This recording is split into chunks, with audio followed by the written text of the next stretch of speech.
Praise lord. ప్రభువైన యేసుక్రీస్తు నామములో అందరికీ శుభాభివందనములు తెలియజేసుకుంటూ ఉన్నా. ఈ దినం నిజముగా గొప్ప దినం. ఇది శుభ శుక్రవార దినం. ఈ శుభ శుక్రవార దినమున దేవుడు మనందరితో కూడా మాట్లాడుతున్నాడు. ఈ దినం వాగ్దానం చూద్దాం. అది కీర్తనల గ్రంథంలో నుంచి 31వ కీర్తన 24వ వచనం.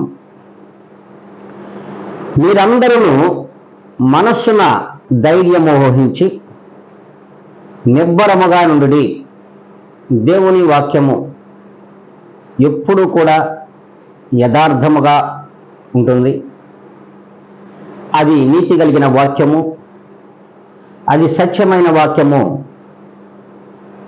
దేవుని యొక్క సంపూర్ణ సమాధానములో కలిగి చేయిస్తున్నటువంటి వాక్యం.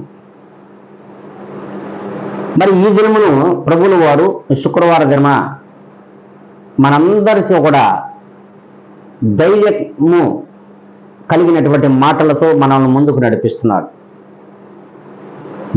ధైర్యమైనటువంటి వచనములు. ఎప్పుడైతే మనము ప్రభువునందు జీవించుచున్నామని స్థిర విశ్వాసము కలిగినటువంటి జనులుగా ఈ లోకములో జీవిస్తూ ఉంటామో, అట్టి భయభక్తులు కలిగిన వారికి ప్రతి ఒక్కరికి కూడా దేవుడు ఇస్తున్నటువంటి ధైర్యం. నీవు అధైర్యపడవద్దు, మనసున ధైర్యం వహించు, నిబ్బరము కలిగి నాలో జీవించు అని దేవుడు అంటున్నాడు. అట్టి జీవితం మనకుందా? అట్టి దేవుని యందు భయభక్తులు కలిగినటువంటి జీవితం మనకుందా? ఒక్కసారి ఆలోచించాలి. మరి ఇప్పటి వరకు లేనేమో మనకు తెలియదు, కానీ ఇక ముందైనా ప్రభువులో జీవించాలి.